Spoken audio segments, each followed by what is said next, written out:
And welcome back on our talk show. Nah, ini buat teman-teman anak-anak muda semuanya yang masih stay tune. Ada berapa?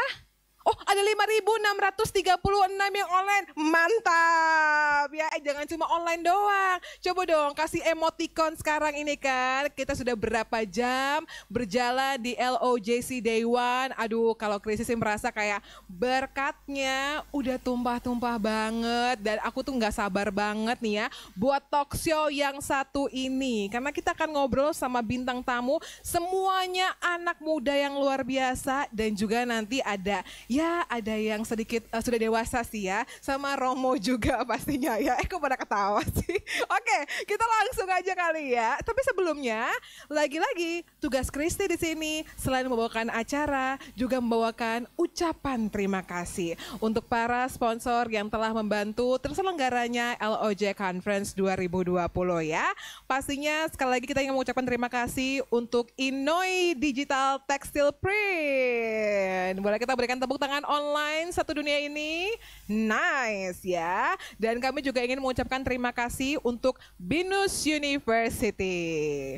Thank you so much. And last but not least, kita mengucapkan terima kasih kepada BDO Indonesia. Terima kasih banyak untuk para sponsor yang sudah bermurah hati. Dan pastinya fans, yuk kita berikan semangat untuk teman-teman panitia dari LOJF yang sudah membantu hingga akhirnya LOJC bisa terlaksana dengan baik di hari pertama. Tenang ya, mungkin yang baru join dan ketinggalan LOJC 2020 ini ada 3 hari. Ini baru hari pertama, besok lebih lagi. Hari ketiga ada Grand Feast, jadi stay tune ya. Dan pastinya nggak bosan juga Kristi mengajak teman-teman sekalian yang hari ini merasa sangat terberkati. Yuk kita membalas kebaikan Tuhan dengan menjadi berkat bagi sesama bersama dengan LDDKIJ ya, yang tadi sudah Kris sebutkan di awal bahwa kalian yuk kita sama-sama memberikan persembahan kasih dengan langsung scan aja nih barcode yang ada di sebelah kiri Kristi. Tinggal di scan aja, masukin nominalnya, dan yang paling penting adalah kita harus memberi atas dasar bahwa kita tuh udah tahu kita dikasihi Tuhan dan juga dengan hati yang penuh sukacita ya.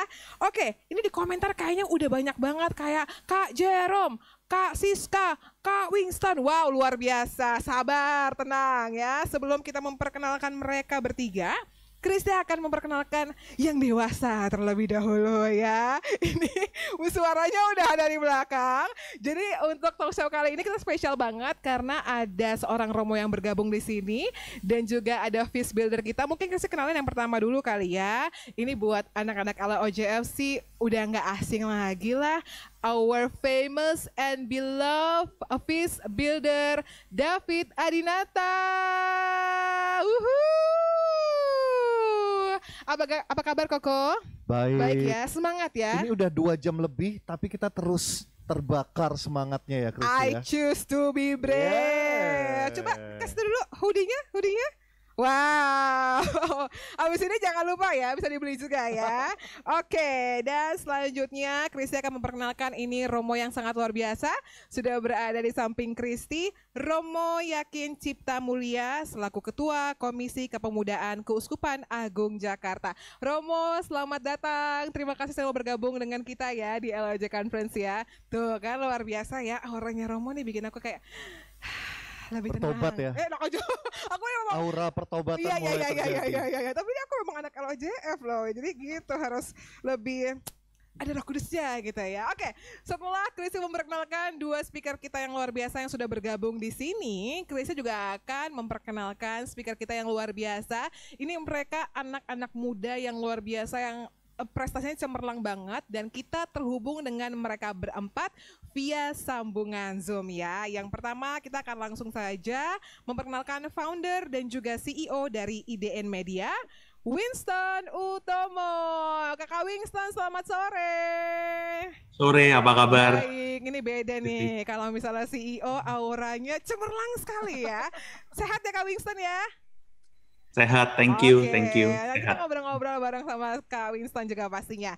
And next, ini udah banyak banget fansnya yang komen-komen dari tadi. Karena memang grup mereka ini, ngomongin fansnya luar biasa. Kita akan segera tersambung dengan Francisca Saraswati Puspadewi atau Siska JKT48. Sis. Halo Kak, halo semuanya. Aduh, ceria banget. Kabarnya baik, Siska? Puji Tuhan baik. Aduh, beda ya auranya nih memang perempuan satu ini. Kita akan kulik ya nanti bagaimana perjalanan dia selama di JKT48. Oke, stay tune dulu ya sis ya. Ini yang ketiga ini, mereka kakak adik ini mantapu tenan ya. Yang satu, tapi mereka berdua ini dari dua negara yang berbeda. Kakaknya masih di Indonesia, adiknya nggak di Indonesia. Coba kita lihat dulu ya. Ada Jaehyun dan Jerome si Jabat. Wih. Yo, halo guys. Baik ya bro ya. Halo. Ada Jerome. Baik Kak. Aduh Jaehyun ini kalau ngeliat senyumnya ini luar biasa loh. Pancaran kekudusannya luar biasa. Ini Jerome, rambut lo udah numbuh ya? Udah. Gimana? Rambutnya Jerome dia udah numbuh. Udah lumayan. Aku nih follower setianya dia loh. Aku nonton dari proses botaknya, galau-galaunya, sampai ini sekarang rambutnya udah mulai numbuh ya. Nah, nanti kita juga akan ngobrol bagaimana perjalanan mereka sebagai YouTuber dan juga talent management dari Nihongo Mantapu. Oke. Sekarang mungkin kita akan ngobrol dulu kali ini David sama Romo Yakin. Kita mulai dari yang paling dewasa dulu. Bukan Paling paling tua loh. paling auranya tumpah-tumpah Auranya dong. membuat kita ingin bertobat. Kamu. Oke, silakan David. Oke, kita tanya ke Romo Yakin dulu ya. Romo, ini ada pertanyaan. Waktu Romo Yakin remaja dulu, nah impian apa yang Romo punya saat itu? Kira-kira mungkin boleh share ke kita, Mo. Ya, waktu saya masih muda, masih semangat muda gitu ya. Impian itu selalu ada. Mungkin kalau kita bisa mengatakan impian itu ada impian yang besar, ada impian kecil. Karena manusia tanpa impian itu tidak pernah bisa hidup. Artinya, impian itu harus menjadi drive atau sesuatu yang menggerakkan manusia untuk senantiasa berusaha mencapai pribadi yang lebih baik. Maka kalau ditanya impian besarnya, simple, sukses dunia akhirat. Berhasil di dunia, berhasil di akhirat, itu selamat dua-duanya. Tetapi dalam mencapai impian besar itu, kita ada impian-impian kecil. Misalnya, dari waktu kecil itu saya sempat bercita-cita menjadi ahli komputer IT. Dan ternyata cita-cita itu juga terwujud pada saat saya lulus dari Bina Nusantara University. Itu dari BINUS, Mo? Saya BINUS. Yang mensponsori acara ini juga nih? Betul. Mantap. Itu saya ngambil information technology di sana. Terus setelah itu pasti ada juga cita-cita lain waktu masih kecil, itu sekitar 4 SD, sempat bertemu dengan almarhum Romo Wiryo. Saya mengatakan, Romo ini enak, gaul dengan anak-anak kecil, dekat dengan anak-anak, apalagi pastorannya itu penuh dengan binatang, seperti kebun binatang gitu ya. Lalu saya bercita-cita, saya mau nih gantiin beliau. Ternyata bisa juga terwujud gitu. Jadi memang cita-cita itu, impian itu membuat kita menjadi dorongan buat kita untuk menjadi pribadi yang lebih baik. Dan setiap orang muda harus memiliki cita-cita, memiliki impian. Impian jangka panjang maupun jangka pendek yang memang bisa kita cek bagaimana perkembangan hidup kita. Wah, luar biasa ya Kristi ya. Jadi kita harus berani untuk bermimpi dan berharap karena kita punya Tuhan juga yang luar biasa dan mensupport kita ya Mo ya.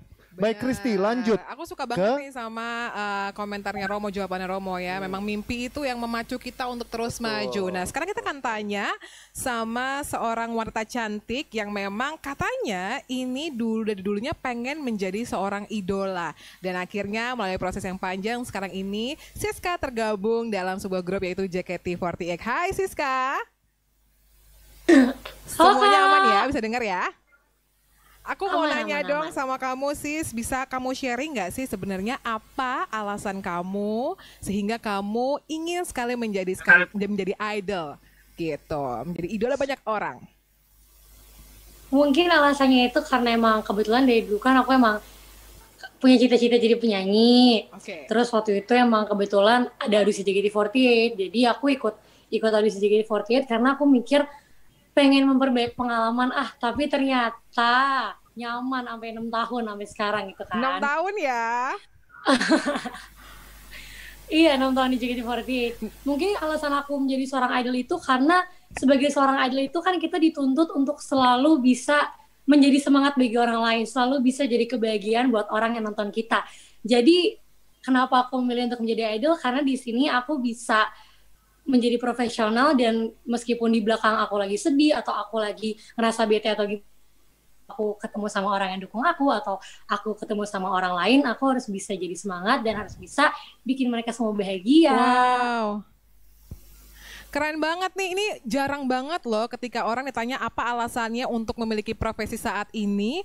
Alasannya yang pertama ingin membahagiakan orang lain, ingin memotivasi, menghibur orang lain. Gak heran memang Tuhan buka jalan juga buat Siska ya. Tapi sis boleh gak sih diceritain sedikit gitu ya, bagaimana prosesnya secara singkat aja kira Siska bisa bergabung dengan JKT48. Karena kita tahu ya banyak banget ribuan orang, bahkan mungkin ratusan ribu yang pengen masuk ke dalam grup JKT48. Silakan Siska. Singkat cerita ya ikut audisi ada 3 tahap dan puji Tuhan emang Tuhan kasih kesempatan buat aku bisa di sini dan emang di JKT48 itu banyak banget hal yang mungkin aku korbanin gitu. Misalkan aku waktu itu homeschooling karena emang ya aku milih untuk fokus ke JKT48. Tapi kenapa langkahnya supaya bisa jadi member JKT48 mungkin ya karena Tuhan tuh selalu kasih kekuatan sih Kak. Jadi kayak ya aku bisa bertahan di sini tuh juga pasti karena campur tangan Tuhan. Haleluya. Amin. Oke, gila ya Siska luar biasa. Mohon maaf Jerome, ini Jerome kayaknya lagi dengerin lagu JKT48 ya. Joget-joget, boleh orang lagi jawab dia joget-joget. Bentar giliran lo, udah joget-joget aja. Iya nih aku jadi gak fokus nih. Tuh harus fokus ya, kamu sebagai idol gini Lihat Jerome. Jerome kamu tuh udah paling bercahaya sendiri ya. Tiba-tiba kamu joget-joget itu jadi nggak fokus loh emang dasar Jerome ini. Mantap bu. Oke, silakan mungkin kita akan ngobrol ke Winston. Oke, kita lanjut ke Bro Winston ya. Betul, Winston. Bro Winston. Salam kenal nih bro ya. Salam kenal. Waktu itu saya dengar Bro Winston ini karirnya udah oke di Google Singapura. Nah, tapi kok mau balik ke Indonesia mulai dari nol untuk memulai mimpimu. Jadi momen apa nih yang membuat kamu itu ingin meraih mimpimu itu? Boleh share sedikit? Boleh. Halo semuanya, selamat sore, salam kenal semuanya. Jadi waktu itu 2014 aku dapat opportunity untuk bekerja di Google. Nah, sebenarnya kalau ditanya waktu itu ya saya berpikir untuk bakal long term lah di Google untuk melanjutkan karir saya di situ karena saya suka apa yang saya lakukan. Tapi waktu itu saya melihat 2014 ada suatu problem di Indonesia yaitu besarnya information gap antara Jakarta dan di luar Jakarta. Saya kan bukan dari Jakarta ya, saya dari Surabaya, lahir dan besar di Surabaya. Jadi 95% konten di media atau apapun itu tentang Jakarta. Tapi 95% orang Indonesia tinggal di luar Jakarta. Artinya apa? Jika kita berasal dari luar Jakarta, seperti saya Surabaya atau kota-kota lainnya, akses terhadap quality information itu sangat limited. Itu yang membuat saya berpikir lah, kenapa tidak orang yang di luar Jakarta tidak bisa mendapatkan the same access of quality information dengan orang yang di Jakarta.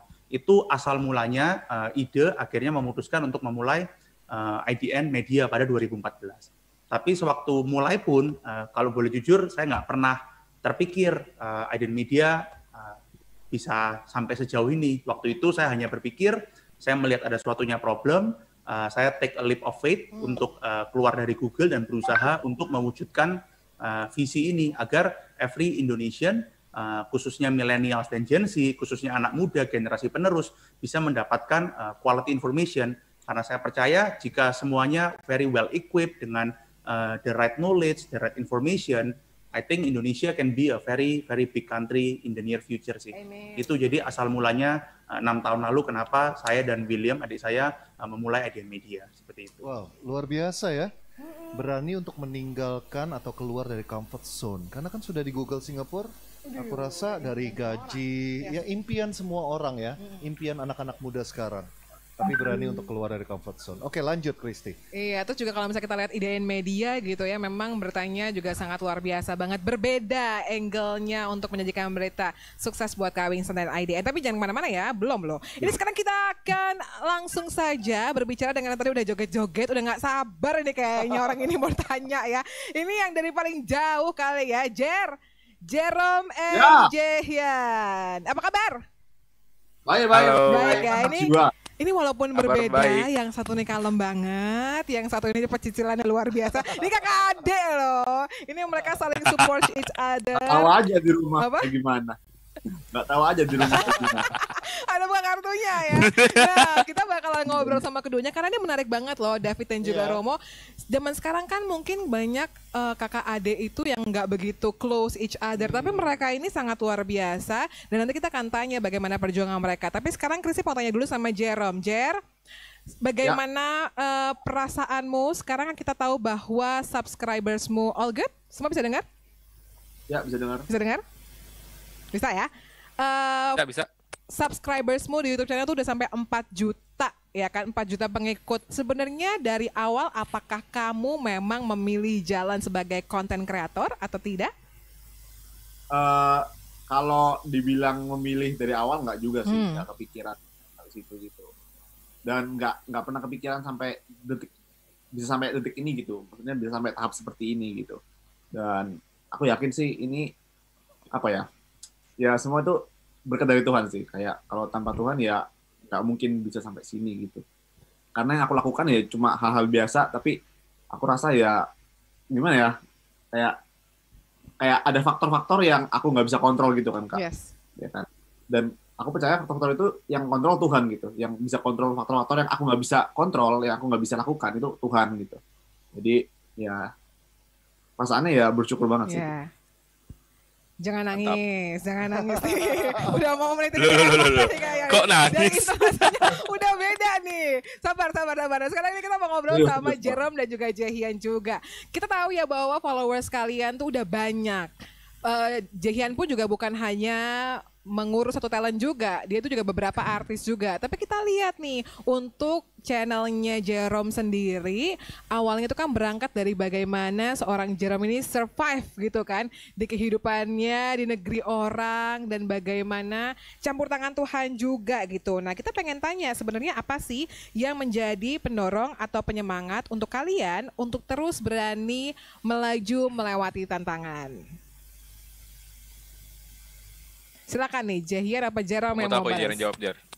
Aku deh, boleh deh. Boleh, silakan. Aku jawab. Emang dari kecil ya, Jer ya. Kan aku dan keluarga kita beberapa kali pindah kota kan ya, Jadi memang otomatis kan orang yang dikenal, tetangga, teman semua berubah waktu berubah.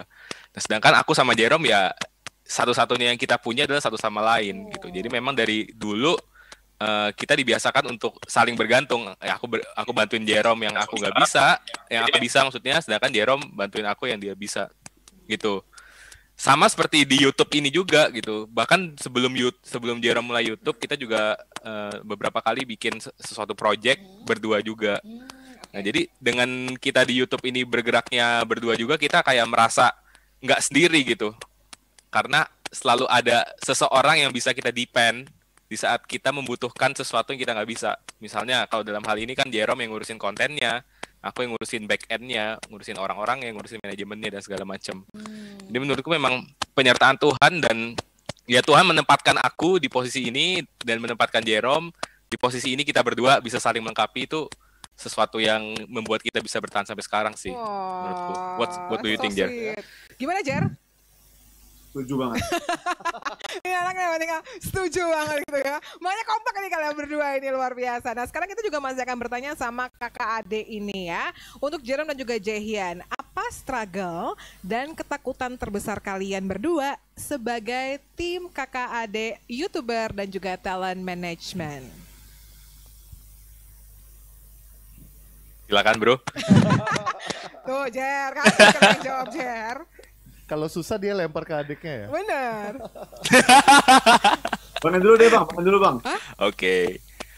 Mungkin bukan ketakutan sih ya, tantangan mungkin ya. Tantangan terbesarnya adalah ya itu paling utama, aku dan Jerome kan kita beda domisili sekarang. Kalau dulu waktu masih SMP SMA mengurus sesuatu kayak tinggal gampang gitu, tinggal ke rumah ngobrol. Kalau ini kan kita udah ngurus sesuatu yang lebih besar dan kita lakukannya secara online gitu, dan beda negara juga. Jadi menurutku salah satu struggle-nya itu adalah di komunikasi gitu. Karena kan gimana ya Kak? Kakak bisa bayangin lah, antara kita ngomongin bisnis atau ngomongin pekerjaan, dibanding kita ngomongin ya as a brother, itu kadang-kadang boundaries-nya nggak kelihatan gitu.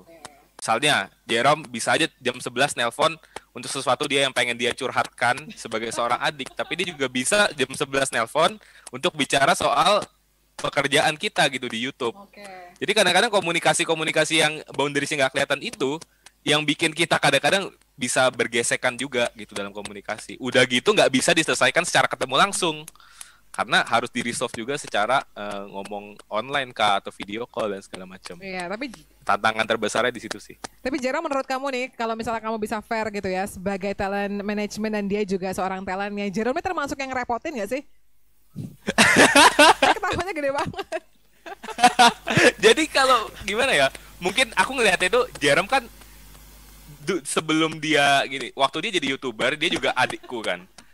Sebelum dia jadi YouTuber, dia adikku gitu. Jadi kadang-kadang dia sebagai seorang talent itu ya bertindaknya juga sebagai seorang adik yang kalau misalnya talent dan manajer yang nggak kenal sama sekali, itu nggak mungkin talentnya kayak gitu. Misalnya kayak ngerengek-rengek lah atau apa, misalnya kayak gitu, kayak ngedumel atau apa. Lucu sih memang, kayak bermanja gitu sama abangnya sendiri. Cuma kan kadang-kadang kita mikirnya kayak, woi serius lah gitu kan. Jer, bener Jer? Klarifikasi nih. Bener. Iya, benar. Ekspresinya kayaknya mengatakan segalanya ya. Ini sekarang kita juga mau nanya sama Jaehyun juga nih. Jaehyun ini kan sebagai talent management bukan hanya Jerome aja gitu kan. Dan kalau kita lihat dari artis-artisnya Jaehyun, itu memang kontennya semuanya tetap good vibes.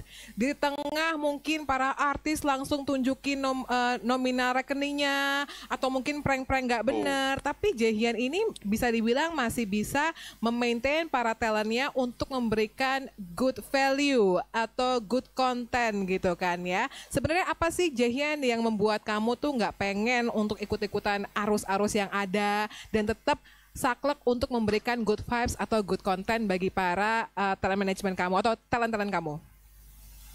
Oke.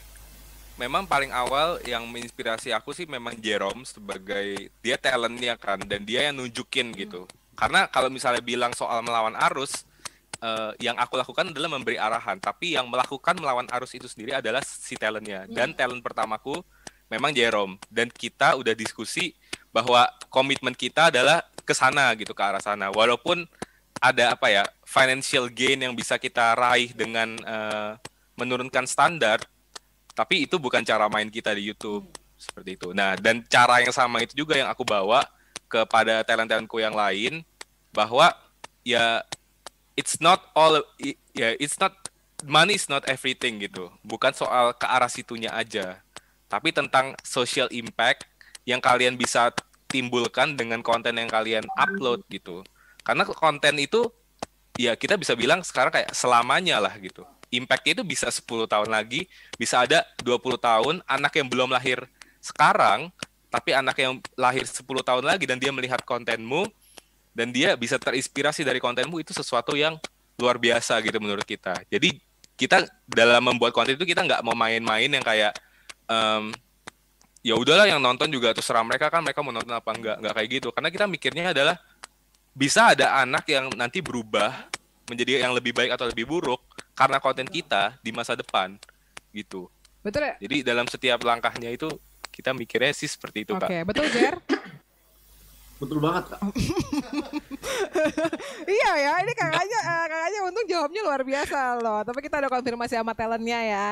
Memang talentnya yang pengen memberikan good vibes. Nggak heran ini memang subscribernya 4 juta, followers di Instagramnya juga sampai 2 jutaan. Good job. Oke, kita akan tinggalkan kakak beradik ini sebentar dan kita akan langsung ngobrol lagi sama Siska. Nah, Siska kan tadi udah cerita nih bagaimana journey-nya, terus juga sekarang sudah berkecimpung di dunia entertainment gitu ya, sebagai singer dan juga sebagai anggota dari grup yang fansnya nih banyak banget. Nah sis, kebanyakan orang kan nggak tahu ya, mereka taunya wah having fun aja, orangnya pada cantik-cantik gitu, nyanyi, dansa, kayaknya katanya happy selalu, nggak punya masalah gitu kan ya. Tapi sebenarnya menurut Siska sendiri ketika berjalan di jalur entertainment ini gitu ya, apa sih struggle dan juga ketakutan terbesar seorang Siska? Mungkin kalau misalkan struggle atau ketakutan aku itu lebih dari diri aku sendiri sih Kak, dari dalam diri aku sendiri, karena insecure itu tuh udah yang bikin aku kadang tuh ngerasa stres atau kadang tuh kayak pengen nyerah. Betul. Kayak insecure, aku cantik gak ya, atau misalkan kayak aku cukup bagus atau enggak ya kalau misalkan dicintai sama fans, aku cukup bagus atau enggak ya kalau misalnya tampil di panggung dibandingin sama teman-teman aku gitu sih Kak. Terus gimana akhirnya Tapi Siska kadang kalau misalkan menyelesaikannya? Kenapa Kak? Terus gimana akhirnya kamu menyelesaikannya? Iya kan, kalau misalkan kita insecure terus-terusan, kita kan jadi malah nggak bisa melakukan hal yang harusnya kita lakukan dengan penuh maksimal, atau misalkan melakukan hal yang harus kita lakukan tuh dengan baik. Jadi kadang aku tuh selalu ingat, kalau misalkan aku lagi insecure itu, kalau misalkan fans atau orang-orang yang mencintai kita itu selamanya akan selalu terima kita apa adanya. Dan kita tuh juga nggak boleh egois gitu, jangan merasa kalau mimpi besar yang kita punya atau mimpi besar yang ada di depan kita tuh cuma milik kita. Tapi harus diingat lagi kalau misalkan mimpi kita itu bukan cuma punya kita, tapi juga punya orang-orang di sekeliling kita atau keluarga kita yang dari dulu sampai sekarang tuh selalu dukung kita. Jadi kalau aku lagi nyerah atau aku lagi insecure atau ngerasa aku kayak berusaha sendiri tuh aku selalu ingat itu sih. Wow. Selalu ingat kalau misalkan aku tuh nggak cuma berjalan sendiri gitu untuk meraih mimpi. mimpi, berani bermimpi. Cantik banget jawabannya, cantik orangnya ya. Sama aku juga pengen mungkin mengutip sedikit nih dari seorang penulis yang luar biasa, Meira Anastasia. Karena insecure itu memang problemnya cewek banget. Aduh kurang ini, kurang itu, kurang ini, kurang kurus, kurang cantik. Tapi ingat, ubahlah insecure menjadi bersyukur. Wow, nice ya. Itu punya kamera itu kata-katanya ya. Oke, mungkin kita bakal ngobrol sama Kak Winston dulu ya Kak David. Oke, untuk Bro Winston, pertanyaan yang sama nih. Apa ketakutan terbesarmu saat kamu memulai IDN Media?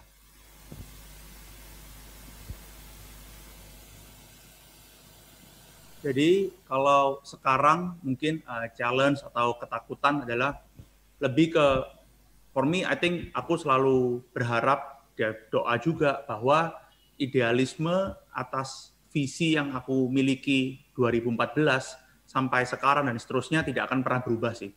Karena tidak bisa dipungkiri manusia bisa berubah. Tapi aku berharap apapun yang terjadi buat IDN atau buat apapun challenge yang kita hadapi ke depannya, visi kita to democratize information untuk memajukan generasi muda Indonesia nggak akan pernah berubah. Itu yang aku harapkan.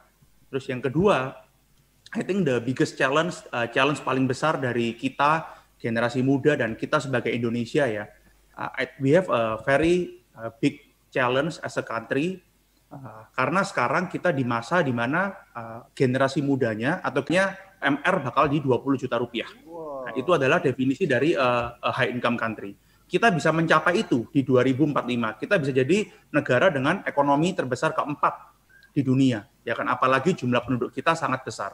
Tetapi bahayanya adalah jika sampai 2045 kita belum mencapai GDP 12.000 atau bahasa sederhananya lagi UMR 20 juta, kita bakal selamanya trap become a middle income country. kita nggak akan pernah menjadi high income country sampai kapanpun Indonesia itu. Kenapa? Karena 2045 Indonesia akan masuk ke aging population, di mana umur generasi yang lebih tua, 55, 65 ke atas, atau generasi tidak produktif, akan lebih besar daripada negara produktif. Seperti negara-negara seperti Jepang, itu sudah akan bisa naik terlalu banyak lagi, karena dia sudah masuk ke aging population. Ya kan? Karena kan GDP kan dikontribut oleh, salah satunya oleh consumer spending, industri, dan lain-lainnya. Nah, jadi kita cuma punya 25 tahun. Nah, dan yang gerakin ini semua siapa? Ya kita ini semua yang nonton ini, termasuk Jerome, Jehian, Siska, dan semuanya. Karena sekarang kita umur 20-30-an. 25 tahun lagi kita bakal umur 40-50-an. We will become the future leaders of Indonesia, termasuk yang nonton. Ya kan? So I think we have to think bigger than ourselves. Kita harus berpikir lebih besar dari kita sendiri, bahwa ya kalau kita bangga dengan Indonesia dan kita mau Indonesia jadi negara besar, ya kita dengan influence apapun yang kita punya, ya kita harus merubah mindset orang agar bisa berpikir bahwa bukan untuk diri sendiri tapi untuk the society. Apapun itu, produktif dengan apapun itu. I think that is the biggest challenge yang kita hadapi. Kalau saya dari IDN Media, apa yang kita inginkan adalah gimana kita bisa mengeducate. Kayak tadi, bukan cuma orang di Jakarta. Kita nggak boleh cuma lihat orang Jakarta. Indonesia 95% bukan orang Jakarta. Ya kan, orang yang di Aceh, Sumatera Utara, Kalimantan, Sulawesi, Maluku, Papua, sampai ke Jawa Timur, Bali, harus bisa ditingkatkan lah knowledge, mengkonsumsi konten berkualitas, kayak konten Jerome, aku juga konsum, lucu, ya kan, dan saya di IDN Media juga harus bertanggung jawab itu, karena kalau enggak, wah bahaya, karena by 2045 ketika kita sadarnya telat, kita sudah nggak bakal menjadi negara besar, kita forever will become ya negara seperti sekarang, a middle income country sih. I think that is the biggest ketakutan atau challenge me as a person and me myself as a Indonesian sih. Wow, luar biasa ya. Jadi punya concern terutama untuk bangsa kita Indonesia ya. Nah, kalau tadi untuk orang lain, sekarang pertanyaannya adalah apa struggle terbesarmu sekarang untuk tetap bisa bertahan dan menjadi media terbesar untuk anak muda di Indonesia, bro? Oke. Aku mungkin jawabnya dua bagian ya. Kalau dari as a media, as a company, as a platform adalah how to stay relevant. How to stay relevant adalah bagaimana kita bisa terus open our eyes, open our mind, open our ears, open our heart, ya kan? Karena key driver dari company adalah relevansi. Apalagi sekarang ada pandemi virus corona, this change everything. Kita conference biasanya mungkin harus offline, sekarang nggak perlu. Kita online semua, bisa ngumpulin segini banyak orang, berjalan dengan sangat lancar. Kita belajar dulu di rumah, dulu di sekolah, sekarang bisa online. Kita konsumsi konten offline, sekarang bisa online, ya kan. Masak jadi lebih sering, ya kan. Pesan makan sudah nggak di restoran tapi online. Artinya ini bakal menciptakan a permanent shift in the way we behave, we act. Ya kan, dan perilaku ini kalau ditanya Wins, apakah setelah virus corona selesai kita bakal kembali ke sebelumnya lagi? For me, nggak bakal. This will become a new permanent shift. Karena ketika orang dihadapkan 5-6 bulan di PSBB, nggak boleh keluar dengan kebiasaan baru, ini bakal jadi perilaku yang permanen. Nah, tapi ini bagusnya buat yang nonton atau buat kita generasi muda, setiap krisis melahirkan opportunity. Ini artinya releveling, incumbent atau company besar harus berpikir ulang dan company baru mendapatkan kesempatan yang sama. Makanya aku selalu bilang, siapa yang keras kepala akan menjadi sejarah, tapi siapa yang mau beradaptasi dengan cepat akan menjadi terdepan. I think leverage kita sebagai anak muda di sini semua yang nonton adalah kita adalah generasi yang agile, kita generasi yang gampang beradaptasi. Ya kita nggak boleh bilang, oh kalau membuat konten harus caranya seperti ini, oh mau mulai usaha harus caranya seperti ini, oh mau jadi penyanyi hebat harus caranya seperti ini. Nggak ada caranya seperti itu, karena the world is changing faster than ever, and I think we as young people should take advantage of the new crisis to make it an opportunity sih. Luar biasa ya, memang nggak salah kalau jadi CEO-nya IDN ya. Wow, mantap bro, kita sangat-sangat diberkati ya. Silakan Kristi, kita lanjut. Kita lanjut ke Romo Yakin. Romo aman ya Romo ya? Nah, ini untuk Romo Yakin. Romo, waktu Romo berusaha menggapai impian, apakah ada struggles? Bagaimana Romo mendapatkan keberanian untuk memperjuangkannya? Nah, mungkin bisa share, Mo. Ya, impian itu akan sia-sia kalau hanya sekedar menjadi impian. Tetapi bagaimana impian itu kita perjuangkan. Yusuf pun pada saat tidur dia mendapatkan insight untuk mengambil Maria dan Yesus. Tetapi perjuangan itulah yang melahirkan keselamatan. Maka dalam perjuangan pun resiko gagal pun besar. Tetapi kalau kita tidak mencoba, maka pada saat itulah kita sebenarnya sudah gagal. Maka bagaimana kita belajar dari kegagalan-kegagalan? Ada yang mengatakan kegagalan itu adalah satu langkah maju menuju keberhasilan. Bagaimana akhirnya kita berani dari kegagalan itu belajar. Apa sih yang kurang? Apa sih yang salah? Apa yang harus diperbaiki?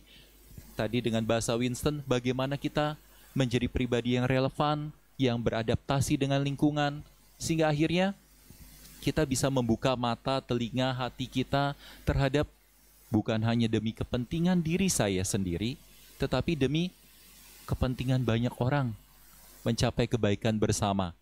Dan paling tidak, demi melakukan segala sesuatu demi cinta.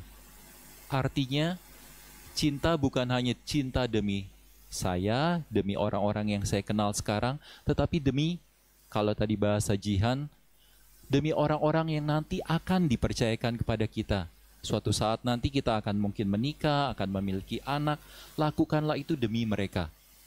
Sehingga akhirnya semangat kita, kekuatan kita akan jauh lebih besar dalam menghadapi tantangan.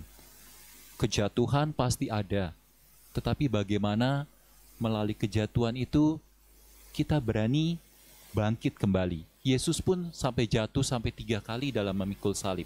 Tetapi dalam kejatuhan itu dia berani bangkit lagi sampai 3 kali. Dan akhirnya mencapai cita-cita impian untuk kita semua keselamatan dunia. Maka apakah saya pernah mengalami kejatuhan, kegagalan? Kerap saya mengalami kejatuhan, kegagalan. Contoh paling gampang, dalam hari ini saja saya berdoa, Tuhan berikanlah saya kesabaran agar saya nggak marah-marah. Tetapi ternyata dari bangun pagi sampai sekarang banyak yang menguji kesabaran saya. Bukan kita ya, Mo ya.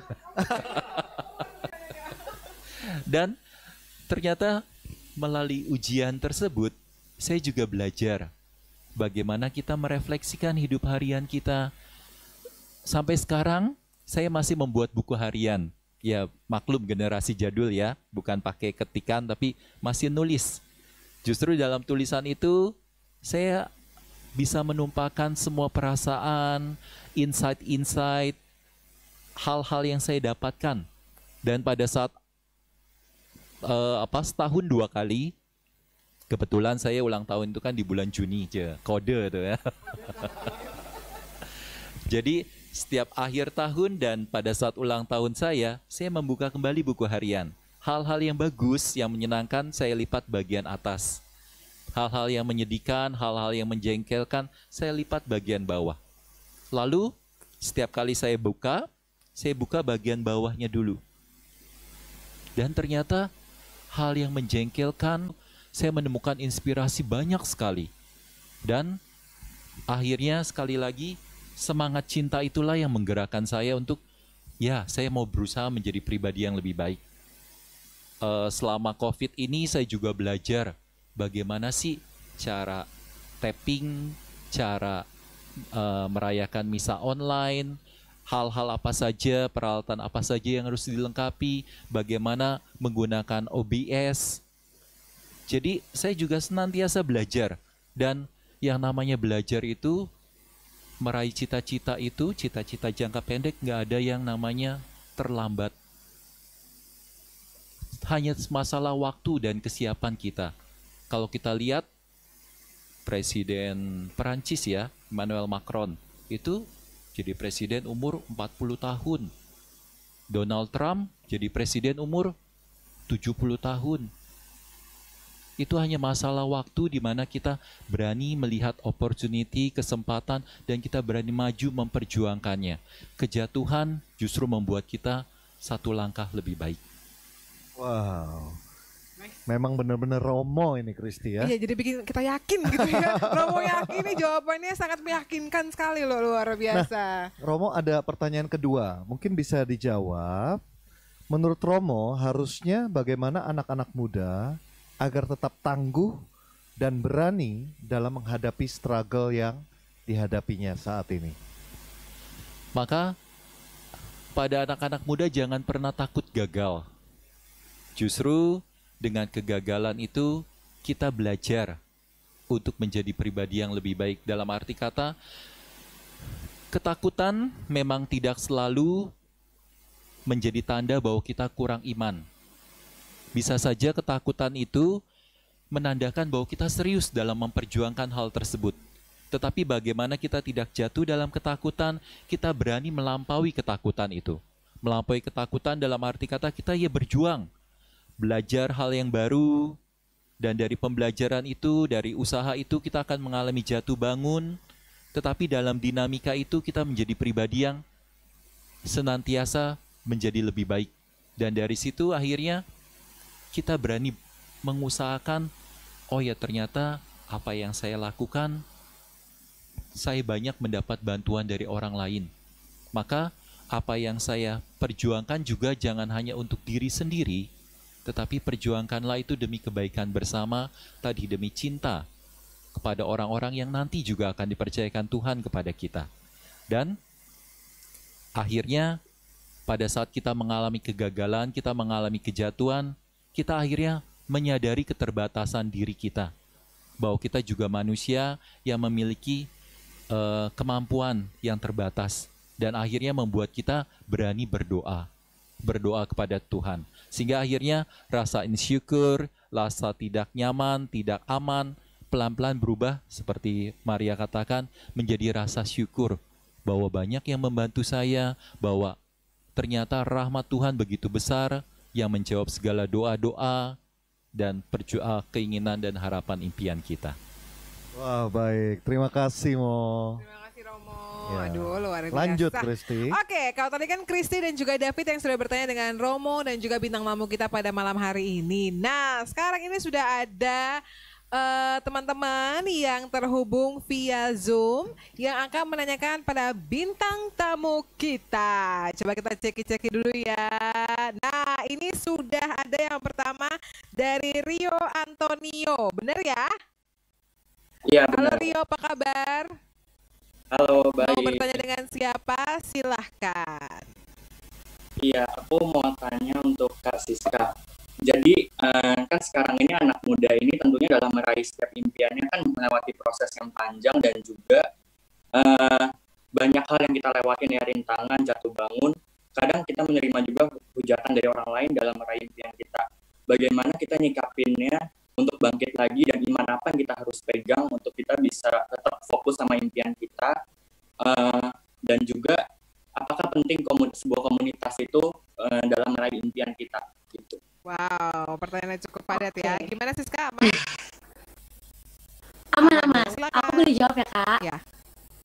Oke. Kalau misalkan aku sendiri, aku itu kita tuh sebagai orang yang punya mimpi, kita tuh nggak boleh takut untuk berpegangan dengan orang lain. Kita berpegangan dengan orang lain itu bukan berarti kita menggantungkan hidup kita sepenuhnya kepada mereka, tapi pas kita merasa jatuh atau kita merasa ingin nyerah, kita tuh pasti membutuhkan orang lain, entah kita itu cerita ke mereka dan mereka nguatin kita dengan kata-kata dari mereka. Karena Tuhan itu turun dalam bentuk apa aja, karena Tuhan itu kan bisa turun dalam bentuk teman kita, dalam bentuk kata-kata dari orang kita yang nguatin kita gitu. Dan aku juga pernah dengar dari Kak Panji Pragiwaksono, mungkin teman-teman di sini yang nonton udah pernah dengar kata-kata itu seperti ini. Mimpi itu nggak akan pernah mati, mimpi itu nggak bakal pernah bisa kita bunuh. Mau kita kubur dalam-dalam kayak, mau kita tonjok, mau kita tusuk, mimpi itu tuh nggak bakal mati. Mimpi itu tuh cuma bakal pingsan dan dia bakal bangkit lagi di waktu tua nanti dalam bentuk penyesalan. Jadi kalau misalkan merasa pengen nyerah atau merasa kayak banyak orang yang jatuhin kita harus berani aja, kita udah hajar aja karena emang ya mimpi kita ini bukan cuma punya kita, mimpi besar ini juga punya orang di sekeliling kita gitu sih yang harus diingat. Semoga jawabannya membantu ya. Oke, cukup menjawab. Oke, boleh. Thank you, terima kasih ya. Dan kita juga akan terhubung kembali ini dari severiansgdc.id. Apakah sudah hadir? Oh oke, kita akan kasih bacakan aja ya. Ini dari Severian Kalimantan Barat. Aku mau tanya untuk semuanya, bagaimana kita bisa membagi waktu antara mengejar mimpi dengan ini, siapa yang mau jawab? Boleh Jehian atau Jerome atau Winston? Mungkin Jehian kali ya, boleh ya? Boleh. Oke, silakan Jehian. Kalau menurutku sih justru ketika mimpi, kalau aku sih nyebutnya goal setting ya. Ketika goal setting kita itu kita jalankan, kita kan udah nyentuh ini goal setting kita entah 5 tahun, 10 tahun, atau 20 tahun. Tadi mimpi yang dibilang sama Siska itu. Nah, justru dalam kita menjalankannya, mimpi itu bisa 5 tahun, tapi kan yang kita jalani adalah 1 hari demi 1 hari. Nah, ketika 1 hari demi 1 hari itu kita jalankan dengan terus bersandar sama Tuhan, justru yang aku alami sendiri adalah bahwa kita diarahkan menuju, fokus kita itu diarahkan menuju si goal setting itu. Jadi bukan semerta-merta 2 hal yang terpisah gitu. Jadi kayak mengejar mimpi itu artinya duniawi doang gitu. Padahal enggak. Padahal sebenarnya ketika kita punya impian atau punya goal setting untuk menjadi seseorang yang seperti ini, itu tuh kita minta juga pertolongan sama Tuhan justru untuk di-guide dari tiap hari-harinya, supaya apa yang kita lakukan per hari itu mengarahkan kita ke mimpi yang kita pernah atur untuk 5 tahun atau 10 tahun itu. Justru, jadi jawabanku sih, gimana kita bisa terus fokus sama Tuhan juga, dan minta pertolongan, minta guidance lah ya bahasanya, untuk kita supaya mengarahkan diri kita ke mimpi itu. Jadi bukan sesuatu yang terpisah. Gitu, justru sesuatu yang berjalan bersamaan. Luar biasa. Mau nambahin, halo. Kamu mau nambahin? Akhirnya kamu bersuara loh. Aku kira kamu mau cengir doang loh, Jerome. Tapi ini jawabannya Jehian luar biasa. Silakan Jerome. Maksudnya aku nambahin ya, mungkin yang waktu Tuhan itu bukan yang kayak bagaimana maksud, maksudnya waktu untuk kayak melayani Tuhan atau sebagainya. Cuma aku mau ngomong aja kalau misalnya aku dan kakakku ini ya bisa dengan bangga ngomong kita ini pelayanan di gereja gitu.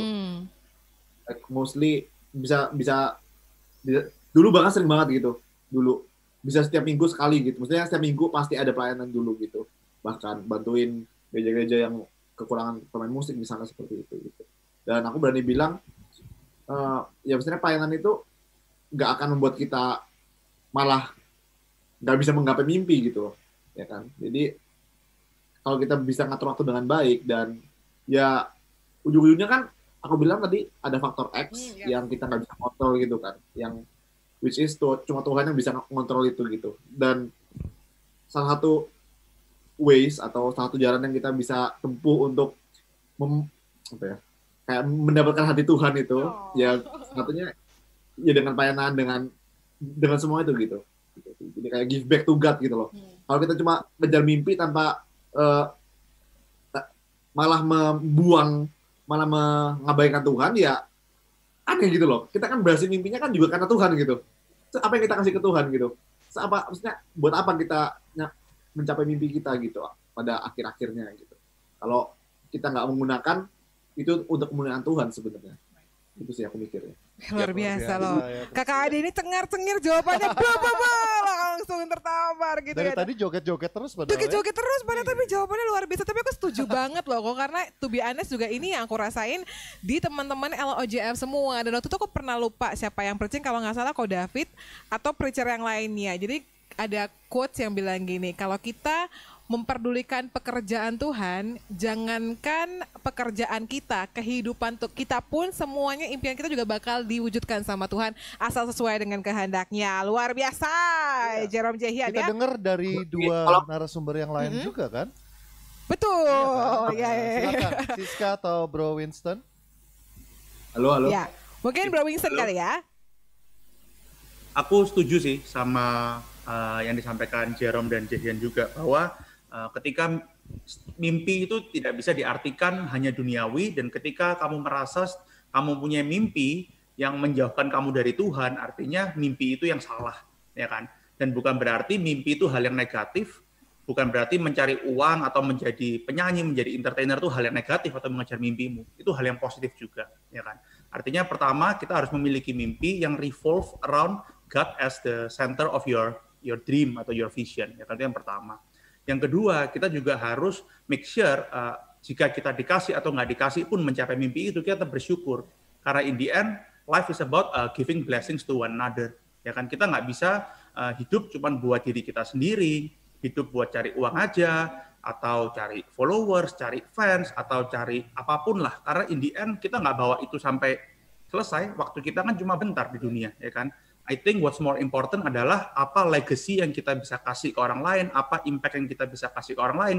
Dan bila kita diberkati dengan banyak rezeki dalam bentuk uang atau banyak penggemar atau banyak followers, ya kita gunakanlah itu to fulfill God's purpose and God's will, which is to bless one another. I think itu yang harus kita lakukan sih, dan kita harus mencari mimpi yang with God as the center of our dreams sih.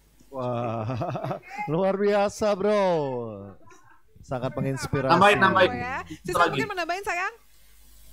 Oh, Jerome mau nambahin dulu udah tuh. Kak. Jerome ini kalau nggak diundang nambahin terus ya, luar biasa loh dia. Jerome Kalau disuruh jawab dia dikit tuh. Silakan, bro. Kenapa Jerome? Yaudah, aku dulu nih. Kamu mau Iya, nambahin apa silakan enggak? bro. Aku cuma mau nambahin satu quotes. Tadi kan kita selama ini ngomongin cuma kayak duniawi gitu. Maksudnya kayak yang menurut pendapat kita. Tapi ya kita juga dikatakan kan. Matius 6 ayat 33. Ayo, ada yang tahu gak? Wah, kamu Apa nih tuh, jadi Kak quiz-quizan Jer? ya, kamu luar biasa loh. Ya, carilah dahulu kerajaan Allah dan kebenarannya, maka semuanya itu akan ditambahkan kepadamu. Itu sudah jelas banget di Alkitab gitu loh. Ya, begitu. Udah. Siap. Gak apa ya, ini ada di sekian second kita kira Jerome mau nambahin lagi ternyata. Kita biasanya kalau makan itu kan ditutup dengan yang manis kan. Nah, sekarang Siska yang Oh ya, nutup. masuk ke David ya. Gimana Siska, kamu mau nambahin sayang? Sebenarnya jawaban garis besarnya udah disampaikan oleh kakak-kakak yang ganteng sebelumnya. Jadi aku hidup aja gitu ya. Ya kalau ya benar sih Kak, kalau misalnya kita meraih mimpi itu kita juga nggak boleh lupa gimana peran kita, apalagi sebagai orang muda Katolik atau orang Katolik, kebetulan aku Katolik, sebagai orang Kristiani di gereja gitu. Entah itu kalau di Katolik pemazmur atau jadi baca lektor, karena dengan menjadi seperti itu kita juga bakal lebih mudah bersyukur, karena apa ya, kalau misalkan kita boleh melayani itu berarti bukan cuma kepuasan kita doang, tapi bersyukur banget karena emang Tuhan itu memperbolehkan kita dan milik kita untuk boleh melayani dia gitu. Jadi semoga kedepannya anak-anak atau orang-orang yang mungkin belum tergerak hatinya untuk melakukan pelayanan supaya lebih rajin lagi. Karena kan melalui pelayanan juga bisa ketemu banyak orang yang mungkin bakal bantu kita ke depannya atau membuka untuk orang-orang yang lebih punya background yang berbeda gitu. Betul. Tepuk tangan dulu dong buat para speaker kita, luar biasa nih, muda-muda bersinar banget. Dan juga tepuk tangan buat teman-teman yang masih stay tune sampai sekarang. Yang benar-benar pay attention buat LOJ Conference. Pengen mengenal Tuhan lebih dekat lagi dan juga pengen lebih menginspirasi dan terinspirasi. Oke, kita masih punya pertanyaan lagi dari teman-teman yang sudah tersambung Zoom. Ini aku dengar ada pertanyaan dari Maria Della 08. Apakah sudah tersambung dengan Zoom kita? Halo Maria, bener ya? Halo Kak. Silakan kamu bertanya kepada siapa dan pertanyaannya apa? Baik, terima kasih Kak. Aku mau tanya kepada Kak Jerome. Menurut Kak Jerome, bagaimana sih cara agar kita berani dan percaya diri untuk bermimpi mencapai sesuatu? Meskipun kadangkala mimpi itu sering dianggap orang, bahkan diri kita sendiri, terlalu tinggi dan sulit bisa dicapai. Lalu pernah tidak sih kakak merasa insecure dalam berproses selama ini, dan bagaimana kakak menghadapi insecure itu? Terima kasih. Gimana Jerome, aman ya? Silakan. Ini tadi pertanyaannya mirip sama yang pertama ya, yang ke Siska itu. Dan aku tadi kalau nggak salah lihat si Maria Della ini kan ada di Zoom, jadi mungkin udah kejawab yang bagian mimpi itu ya. Cuma aku mikir gini sih, kayak untuk khususnya untuk bagian dikatain sama orang lain itu ya. Karena menurut aku pribadi, orang itu bisa ngomong apa aja gitu loh ke kita. Kayak statement itu dengan mudah gitu. Kita nggak bisa kontrol orang lain mau ngomong apa tentang kita gitu. Yang kita bisa kontrol apa sih? Yang kita bisa kontrol, kita mau masukin kalimat itu ke dalam hati, kita mau mengaminkan kalimat itu atau enggak gitu. Ya kan? Dan ketika aku mulai YouTube, ketika aku mulai misalnya dulu belajar buat beasiswa, ya nggak sedikit orang yang kayak ngomong, alah ngapain sih, alah ambis nih orang, alah apa sih cringe, apa sih alay gitu. Ya ada aja kata-kata seperti itu. Cuma kembali lagi, kamu bisa pilih, kamu mau makan, kamu mau sakit hati, atau kamu mau jadiin itu ya udah angin lalu, atau kamu jadiin itu sebagai batu loncatan, kamu buktiin diri kamu bisa gitu loh untuk mencapai mimpi itu gitu, ya kan. Nah itu kembali lagi ke pilihanmu pribadi. Kalau kamu akhirnya kamu pilih untuk makan dan akhirnya kamu mengubur mimpimu karena kata-kata orang, ya sekarang mereka apa ya? Sekarang kamu rugi atau untung gitu pilihannya, ya kan? Ya pasti kamu rugi lah.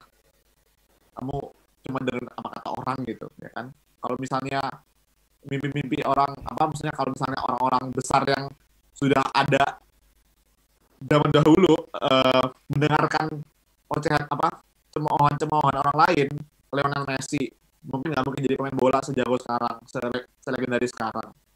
Walt Disney mungkin nggak ada tuh Disney. Dulu dia gambar-gambar, bikin buat kartun, dihina-hina. Sekarang Disney, siapa yang nggak tahu Disney kan? Kayak gitu sih. Jadi kayak buat apa sih dengar kata orang lain gitu? Ujung-ujungnya seperti itu. Nice. Oke, cukup menjawab ya. Terima kasih, Sister. Ini sekarang ada juga yang sudah terhubung.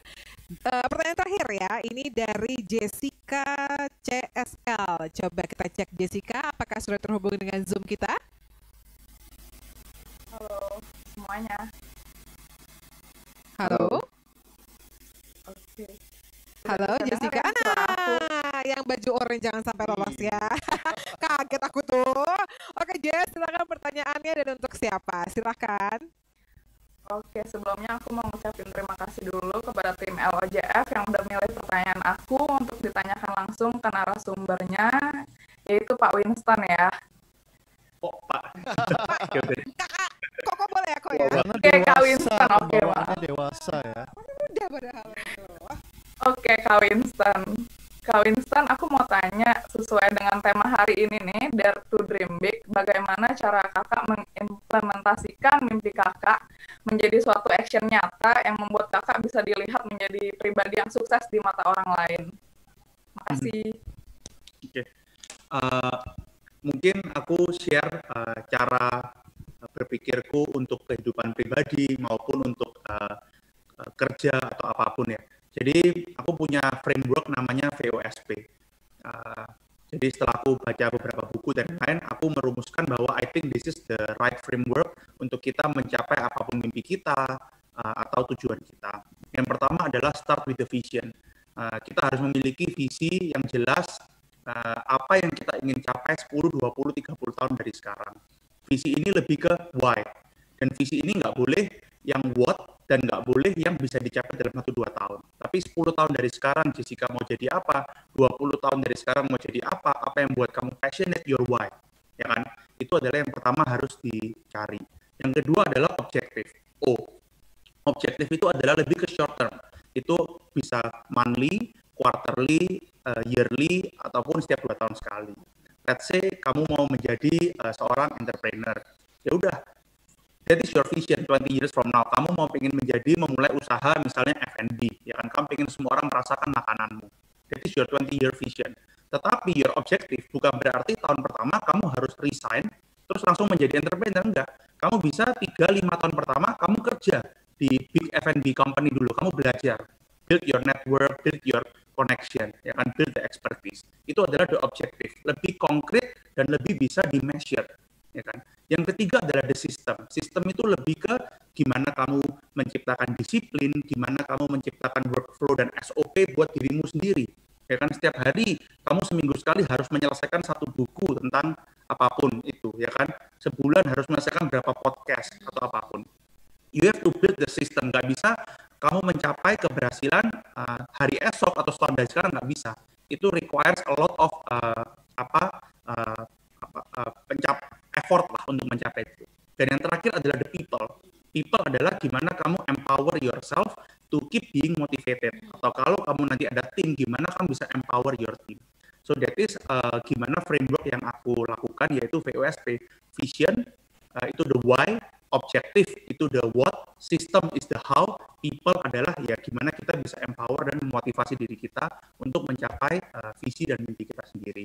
Tapi kalau aku boleh tambahin terakhir adalah kita harus ingat bahwa kita kayak tadi aku share, life is short, hidup itu sementara. I think the biggest problem of us, the young people, kita selalu berpikir kita ini hidup selamanya.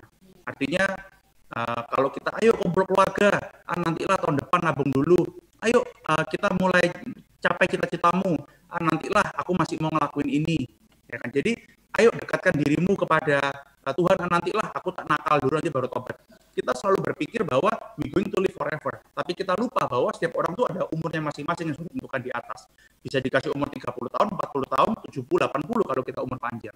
So when we realize that our life is short, ketika kita sadar bahwa hidup kita singkat, I think apa yang harus kita lakukan adalah to live life to the fullest dan to make every moment count. Apapun yang kita jalani harus make sure it's for the other people, it's for society, and it's for a bigger purpose, bigger than ourselves. Itu sih, Jessica. Hope it answers. Wow. Jawab banget, bukan lagi hobi saya menjawab banget, Bro. Keren banget, keren banget. Lihat tuh, Jerome, tepuk tangan apa beda? Ekspresinya langsung beda. Anyway, thank you so much ya Jessica ya. Waduh, ini aku nih kalau jadi yang menonton di rumah gitu kalau kan Mas buset deh, udah bener-bener kapan lagi nih hari kedua, kapan lagi nih hari ketiga. Hari pertama aja bukan cuma berkatnya. Ini narasumbernya berkualitas semua ya. Parah, bener-bener anak yang termasuk promonya juga dong. Makanya makin yakin kan? Makin yakin kita untuk mengikuti Yesus. Betul, untuk melihat panggilannya seperti apa. Oke, itu udah ada beberapa orang yang memberikan pertanyaan via Zoom, tapi sekarang ini pertanyaan terakhir untuk semuanya ya, untuk Bro Winston, terus juga Siska dan Jerome serta Jehian.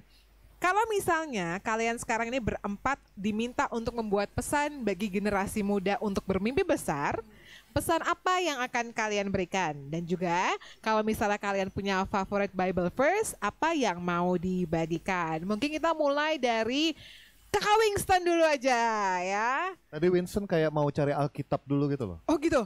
Wah kayak kalau langsung, Bible, your favorite Bible verse nulis jawaban dulu. Gitu ya.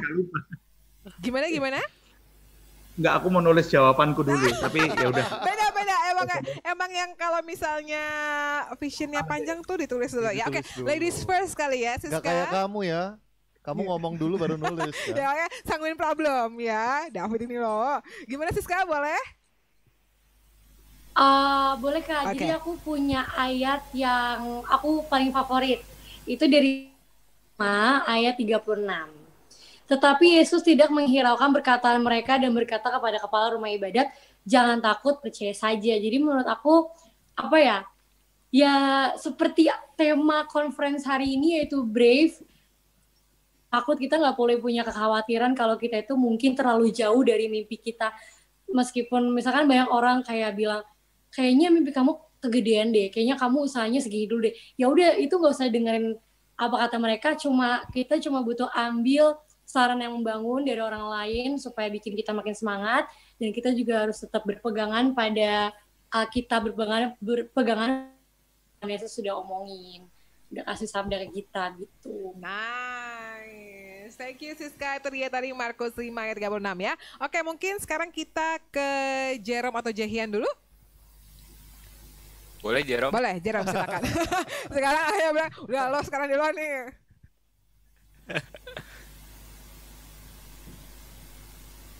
Jerome? Dia ke-mute kayaknya suaranya. Oh iya, coba cek dulu. Halo, tes. Oke. Oh ya, jadi sebenarnya ayat yang milih ini Bang Ian. Udah kita baca aja ya. Yep. Silakan dibaca Bang. Ya udah. Jadi gitu caranya ya. Oke. Tadi mungkin Jerome karena udah sebut yang Matius itu, makanya gantian sekarang aku yang bacain. Jadi kita pilih dua ayat ini sebenarnya ada di pasal yang sama dan di kitab yang sama. Jadi berkesinambungan lah tentang merencanakan sesuatu sebagai orang percaya. Yang pertama Proverbs 16 verse 9 itu a man's heart plans his way, but the Lord directs his step. Jadi hati manusia memikirkan jalan-jalannya, tapi Tuhanlah yang menentukan arah langkahnya. Dan itu yang memang kita rasakan juga selama kita ya tumbuh berkembang sebagai orang percaya. Lalu yang kedua ya ayat sebelumnya sebenarnya Proverbs 16 verse 3 commit to the Lord whatever you do and he will establish your plans. Jadi serahkanlah perbuatanmu kepada Tuhan, maka terlaksanalah segala rencanamu. Ini sebenarnya tadi aku mau pakai untuk jawab pertanyaan yang tadi, cuma karena first di bagian terakhir, I think this is the best way to express our inilah. Satu lagi tambahan. Ya silakan Jerome. Siap. Yeremia 29:11 mungkin sudah pada tahu, cuma ya ini aku suka banget. Oke, aku bacain ya. Sebab aku ini mengetahui rancangan-rancangan yang ada padaku mengenai kamu, demikianlah firman Tuhan. Yaitu rancangan damai sejahtera dan bukan rancangan kecelakaan untuk memberikan kepadamu hari depan yang penuh harapan. Jadi ketika kita merasa kok sekarang kita kita kayak gagal, kok kita kayak Tuhan kok kayaknya jahat sama kita, nggak jawab doa kita, nggak mengabulkan apa yang kita mau dan sebagainya itu. Tapi ya dari ayat ini itu kalau kita pegang benar-benar dan mengimaninya, maka ya kita percaya aja Tuhan itu punya rencana yang baik gitu loh buat kita gitu. Dia ya ayah yang di dunia aja mungkin gimana ya, ingin terbaik ya mostly pingin yang terbaik untuk anaknya, apalagi Bapak kita yang di surga gitu. Ingat baik-baik guys. Jarang loh, kayak Jerome ini agak terpatah-patah ngomongnya, agak pakai hati. Biasanya kalau di Instagram tuh, woi bro. Nah, sekarang ini ngomongin Tuhan nih, auranya lebih kayak soalnya apa? Ngomongnya pakai pikiran gitu. Kalau yang di Instagram pakai pikiran. Cepat applause. Bagus. Gini.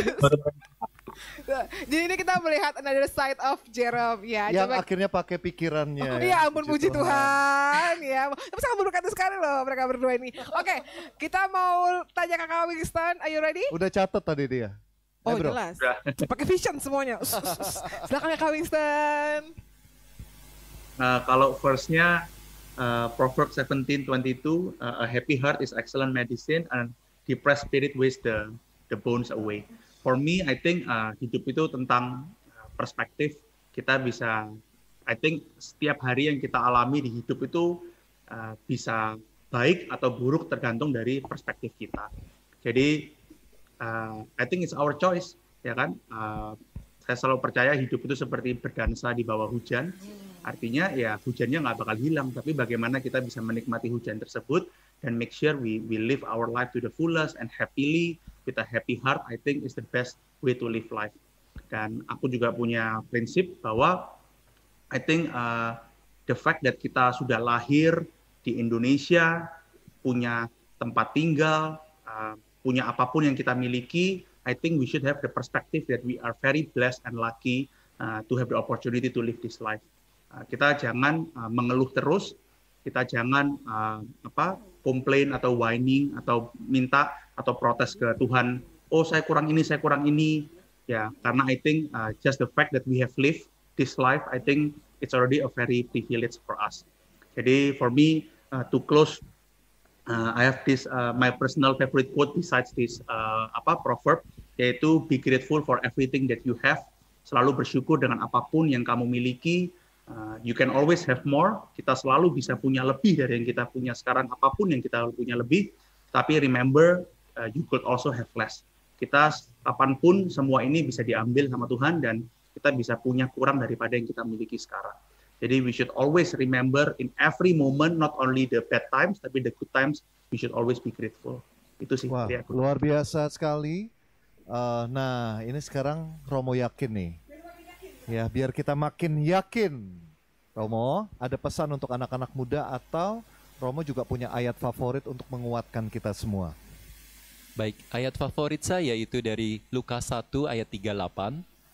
Ecce ancilla Domini fiat mihi secundum verbum tuum. Aku ini hamba Tuhan, terjadilah padaku menurut perkataanmu. Pada saat Maria mengatakan hal tersebut, Maria menyadari bahwa dia memiliki tanggung jawab, memiliki bukan hanya sekedar diberikan cita-cita, tetapi dia berani memperjuangkan cita-citanya. Bukan mengatakan nanti-nanti, tetapi ya, saya ini hamba Tuhan, saat ini, detik ini. Maka kalau ada perkataan yang mengatakan, kalian masih muda, kalian adalah masa depan gereja, masa depan bangsa. Saya kurang setuju dengan perkataan itu. Mengapa? Kalian bukanlah masa depan gereja, kalian bukanlah masa depan bangsa. Kalian itulah gereja, kalian itulah bangsa. Tanpa kalian tidak pernah ada gereja, tidak pernah ada bangsa Indonesia. Maka tidak ada kata yang terlalu terlambat atau terlalu cepat. Bahwa nanti-nanti saya baru mau mengusahakan yang terbaik. Lakukanlah saat ini. Apa yang kita lakukan saat ini, sekecil apapun, itu akan berdampak besar bagi diri kita, bagi keluarga kita, bagi komunitas kita, bagi gereja kita, bagi bangsa kita. Maka saya inilah yakinkan atau ucapkan dalam hati kita, saya adalah gereja, saya adalah bangsa Indonesia. Tanpa saya, gereja, bangsa Indonesia tidak pernah lengkap. Terima kasih. Wow, luar biasa. Ini standing ovation kita ya. Standing ovation loh. Tapi kita juga boleh berikan tepuk tangan dong untuk para pembicara kita pada hari ini. Yang nonton di rumah jangan lupa kasih emotikonnya. Kalau aku kasih emoticon fire. Aku kasih emoticon love. Memang usia nggak bohong ya. Aku kasih emoticon fire, hugs dan lain-lainnya. Dan ternyata begitu Christy lihat masih ada 4.963 yang online. Nice, luar biasa. Masih pada aktif semuanya ya. Tapi sekali lagi terima kasih banyak untuk para speaker kita. Ada Kak Winston, ada Siska, ada Jerome Jahian dan juga Romo Yakin pastinya ya. Bukan sebuah kebetulan hari ini benar-benar berlimpah ilmu pengetahuan, berlimpah berkat, berlimpah inspirasi juga. Jadi semakin berani gitu loh ya. Berani. Kita warnanya merah. Betul, berani melangkah ya, lagu LOJ Worship anyway itu ya. Anyway, ini bukan akhir dari LOJ Conference, tapi memang kita sudah berada di penghujung hari pertama. Ingat ya, bahwa LOJ Conference itu dilakukan 2 hari. Jadi besok akan ada pembicara yang luar biasa juga, yaitu Romo Adrian Adirejo OP dan juga Brother Obed Cabrilas dari Filipina. Waduh, Daddy O ini luar biasa banget ya. Jadi jangan lupa teman-teman semuanya untuk undang lagi teman-temannya. Share di sosial media. Jangan lupa tag LOJF Indo, LOJ Conference dan juga LOJ Worship. Dan bilang bahwa besok akan ada LOJ Conference hari kedua jam 4 sore tepat di YouTube channelnya LOJF Indo. Kalau aku stay tune dari jam 15 15.30 lah. Iyalah. Setengah 4 lah ya, udah mulai. Itu kita sudah mulai ada macam-macam. Udah ada games dan lain-lain juga. Ya. Makanya aku nggak mau ketinggalan every single detail of LOJ Conference. Dan pastinya teman-teman sekalian, kita sudah bilang bahwa memang pasti banyak banget yang setuju hari ini kita sama-sama diberkati luar biasa. Dan kita juga sudah memantau ya Kopit ya, bahwa ternyata sudah banyak sekali teman-teman yang berani untuk berbagi berkat lewat LDDKAJ. Jadi kita ingatkan lagi bahwa teman-teman masih punya kesempatan untuk bergabung dan juga bersama-sama memberikan persembahan kasih dengan cara scan QR yang berada di bawah kanan atau kiri kalian. Sudah ada QR-nya, sudah tampil gitu ya. Tinggal scan aja lalu masukkan nominalnya, berbagi kasih. Dan pastinya jangan lupa untuk berbagi dengan hati yang penuh sukacita. Betul, karena kita nggak pingin, kita cuma memperkuat iman. Betul. Tapi kita harus melakukan sesuatu untuk orang lain yang membutuhkan. Exactly. Kita udah bilang ya bahwa memang LDDKAJ ini adalah yayasan yang paling tepat gitu ya. Dan juga berkolaborasi dengan LOJ Conference. Oke. Dan untuk teman-teman sekalian yang mungkin baru pertama kali bergabung dengan LOJ Conference atau LOJF Indo, welcome, you are loved. Dan kalau misalnya teman-teman pengen tahu lebih lanjut, silakan langsung aja, kita ada yang namanya welcome booth. Kalian tinggal langsung klik link yang ada di layar kaca atau QR yang akan segera muncul yang akan mengarahkan teman-teman semua untuk lebih mengenal LOJF Indo. Buat teman-teman yang mungkin belum ada komunitas atau pengen didoakan atau pengen lebih tahu lebih lanjut lagi, silakan langsung scan QR code-nya aja atau klik link yang tertera untuk masuk ke welcome booth kita pada hari ini. Dan terakhir nih, sebelum Christy pamit dan juga Romo Yakin serta David, Christy ingin mengucapkan sekali lagi terima kasih banyak untuk para sponsor dari LOJ Conference. Yang pertama, terima kasih banyak untuk Inoy Digital Textile Print. Terima kasih untuk Binus University. Binusnya ini kayak banyak di sini ya, tempatnya Romo ya. Dan juga terima kasih untuk BDO Indonesia. Kita berdoa semoga apa yang telah diberikan dan telah dilakukan akan diganti Tuhan berkali-kali lipat. Dan juga spesial tepuk tangan dong buat teman-teman panitia LOJF yang sudah membantu kita sampai akhirnya LOJ Conference terlaksana di hari pertama. Tapi jangan lupa ada hari kedua sama hari ketiga ya. Jangan lupa stay tune loh. Jangan cuma hari pertama doang, hari kedua sama hari ketiga juga. Bahkan hari ketiga kita ada misa kemerdekaan RI yang ke-75 ya kan. Dan juga ada Grand Feast kan. Itu ada peluncuran. Ada kamu kan nyanyi juga kan. Ya kamu juga nyanyi kan.